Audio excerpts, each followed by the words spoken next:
really happy here. It's starting to feel like home. I've been here for a month, more than a month now. I still have a month to go, so it's like every time you shoot somewhere, you try to make it home as much home as possible. And now it really feels like home. It's a beautiful city. The architecture is so diverse, and I love it. And the COVID pandemic situation isn't so clear here yet, so we're still able to walk down the street. There's no quarantine of any kind, so it's beautiful. You can see it. Yeah, the weather is amazing.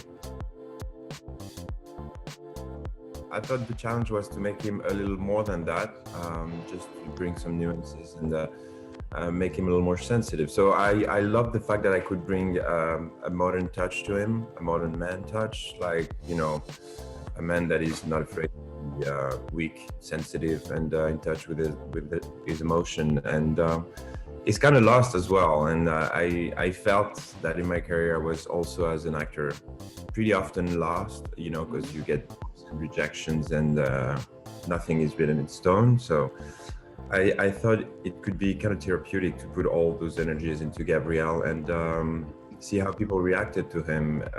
Meant a lot to me because it was a kind of validation of that process. I don't think I'm as good as him. I definitely was. I've been helping in the kitchen with the chef a few years ago for a few months, and I really liked it. I enjoyed it. I definitely can work on my skills, but I have I know a few things which I'm really proud about, but I should get better, and I will. As soon as everything's over, I'll get back to kitchen classes now. Try to live up to Gabriel's expectations. I haven't been modeling so much. I did a few campaigns for Chanel and Messica, and that was, when you're an actor and you're not working so much, you have also, you must leave, and sometimes great opportunity came along as a model, and I did it, but I wouldn't consider myself as a model because I wasn't really in an agency or working full-time to it. Mm-hmm. It's pretty different, honestly. I remember modeling when I was 16, and it's probably different now, and it's only my perspective on things and how I felt it, but it felt like a really cold environment, and I've always been, really, really sensitive, and I never felt really safe, as opposed to acting, where once you're in a cast and a crew and you start a project, it becomes like a family.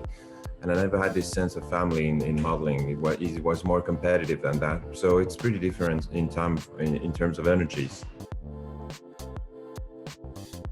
I sing in my shower. I have a guitar, and I play piano as well, and I sing for myself. But I have, anytime there's someone watching me, I don't know how to sing anymore. So I'm a private singer to myself.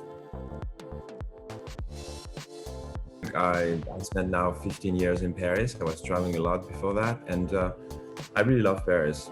I was part of these French people who like to complain. I want to go somewhere else. I don't like it here. The mentality, the blah, blah, blah. And at some point I started traveling, and everywhere I went, I got a sense of how lucky I am to be in Paris, how safe I feel there, how clean it is, how beautiful, the fashion, the food, the mentality, the art, the architecture, and I just, became to appreciate what I had, and now it's a city I love. And since I shot Emily in Paris,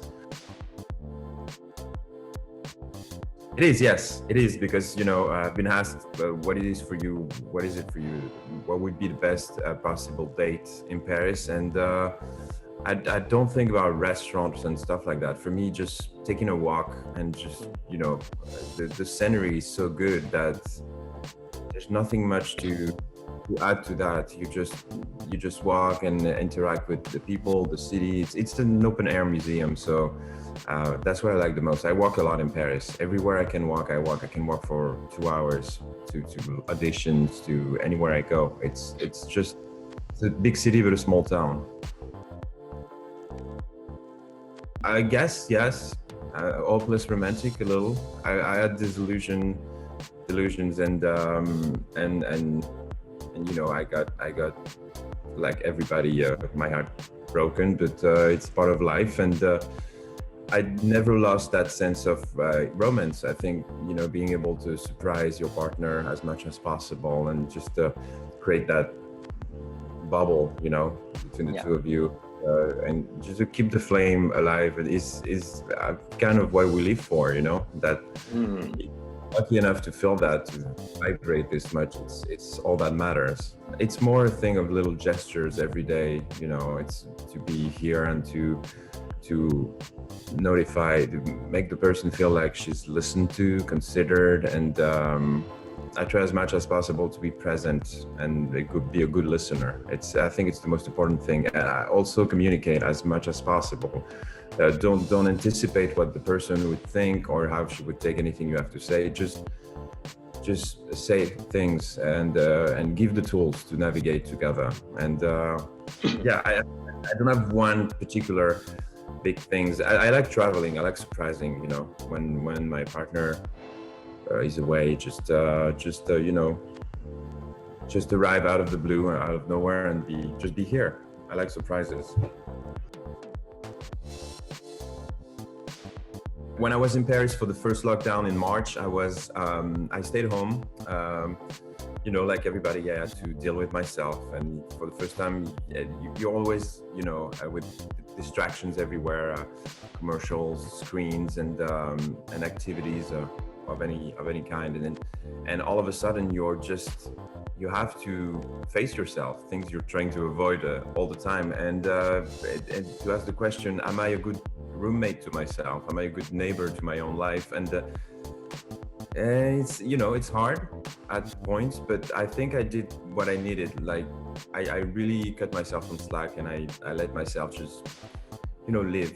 No pressure of being creative, of doing anything substantial with my time. Just sleep when I need to sleep, eat what I want to eat, don't measure, don't keep track of anything, and just put everything on hold and just exist and feel like it's enough. And it felt great. And now for the second part, I'm just in Budapest, and the COVID isn't so bad. So Paris is back in quarantine, and we're not in quarantine here yet. We have curfews, but I try to stay occupied as much as possible. When I'm not on set, I just I'm just in my hotel room. I paint, I play music. Right now I'm just watching the US election. I've been glued to my TV, and it's looking good for what I see. But I'm just trying to get occupied.